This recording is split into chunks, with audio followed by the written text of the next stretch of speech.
Assalamualaikum warahmatullahi wabarakatuh. Ketemu lagi bersama Pak Niko. Di hari ini kita masuk di bab yang kedua tentang klasifikasi makhluk hidup. Kemarin kita sudah belajar tentang klasifikasi makhluk hidup di bab pertama. Tentang pengukuran di bab yang pertama.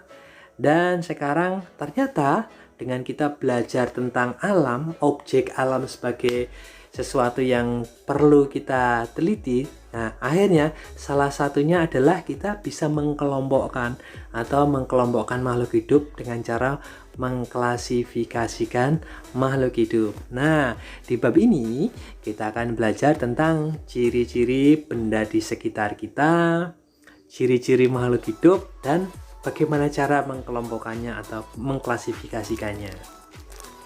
Yang harus kita pelajari yaitu ciri-ciri benda di sekitar kita. Jelas ya, benda tak hidup dengan benda yang hidup itu berbeda ciri-cirinya. Ciri-cirinya apa aja yang hidup? Ya, bernafas, makan, minum, dan sebagainya. Itu hidup. Kalau yang tak hidup, ciri-cirinya gimana?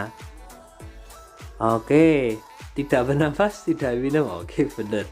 Oke, intinya kita harus bisa mengidentifikasi antara keduanya.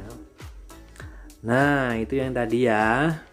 Makhluk hidup bergerak, peka terhadap langsang atau namanya iritabilitas, bernafas, beradaptasi, memerlukan makanan, dan ada mengeluarkan zat sisa atau ekskresi, berkembang biak, tumbuh dan berkembang, memiliki genetik tubuhnya, dan sebagainya. Oke, nah di situ kita akan belajar tentang mengklasifikasikannya, bagaimana caranya kita mengkelompokkannya. Jadi dulu-dulunya ini klasifikasi itu ditemukan oleh seorang bernama Bapak Carolus Linnaeus ya. Itu zaman dahulu kala. Beliau klasifikasi dikotom, artinya menemukan penamaan makhluk hidup ya. Di sini ada klasifikasi dikotom dan kunci determinasi. Nah, ini kita harus paham nih, dikotom sama determinasi itu maksudnya apa. Dikotom itu berarti dengan menggunakan dikotom, di itu dua, kotom dengan dua buah yang dibedakan. Kalau kunci determinasi itu untuk mengecek persamaan dan perbedaan makhluk hidup ada kuncinya. Itu ya. Sama yang kedua itu tentang sistem klasifikasi 5 kingdom. Sistem klasifikasi 5 kingdom. Jadi makhluk hidup itu dibedakan menjadi 5. Ini berdasarkan ahli juga namanya Whittaker, RH Whittaker. Ada 5 makhluk hidup, pembagian makhluk hidup. Pertama Monera, itu paling sederhana. Protista agak tinggi dikit, kemudian fungi atau jamur, plantae atau tumbuhan, dan yang paling besar itu animalia atau hewan atau yang paling sempurna. Nah, ini kita lihat ya, dikotom seperti ini. Jadi sistem klasifikasi yang membedakan secara sederhana sebenarnya ada nama dengan 2 nama, kemudian lihat kita bisa sistemnya ada alami, artifisial, sama filogenetik. Kemudian terdiri atas 2 kata ya. Setiap makhluk hidup kita namai dengan 2 kata. Kata pertama disebut marga, kata kedua disebut spesies atau jenis. Marga dan jenis. Oke, di situ contohnya Oryza sativa, padi. Oryza itu marga, sativa jenis. Oryza sativa adalah padi. Itu penamaan bahasa Latin secara internasionalnya gitu.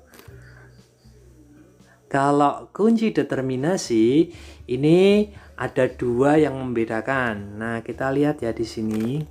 Kunci determinasi misalnya yang nomor 1A itu tumbuhan berspora, 1B tumbuhan berbiji. Misalnya kita lihat di sini ada tumbuhan tuh, oh ternyata dia kok nampaknya ada sporanya, berarti 1A gitu ya. Terus 1A itu titik-titik lanjut yang kedua, kita loncat di nomor kedua. Berarti tumbuhan ini ternyata dicek akarnya rhizoid atau akarnya serabut. Oh, ternyata akarnya rhizoid. Berarti dia adalah lumut daun gitu ya. 1A terus 2A itu adalah lumut daun. Itu cara kunci determinasi. Nah, nanti akan Bapak jelaskan yang hewan juga. Nanti dulu. Kemudian di sini kelompok Monera, kelompok yang paling sederhana karena dia satu sel atau unisel. Kemudian dia tidak bisa dilihat menggunakan mata telanjang, dia harus dengan mikroskop.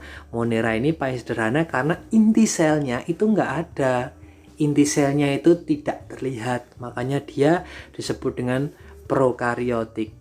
Ciri-cirinya prokariotik, unisel, dan terdiri atas bakteri dan ganggang hijau biru. Bakteri dan ganggang hijau biru, ingat ya, paling sederhana Monera. Kemudian di atasnya itu ada protista. Protista ini yang di atasnya Monera karena dia inti selnya mulai nampak, ada membrannya atau disebut dengan eukariotik. Contohnya protista itu adalah selain bakteri dan ganggang biru tapi masih tetap unisel atau satu sel. Contohnya Euglena, Amoeba, kemudian ada Ciliata, Flagellata, dan sebagainya. Intinya tetap satu sel atau unisel. Oke ya, sambil dibaca-baca ya. Kemudian yang ketiga itu adalah jamur. Jamur itu fungi. Fungi itu adalah bedanya dengan tumbuhan apa yo?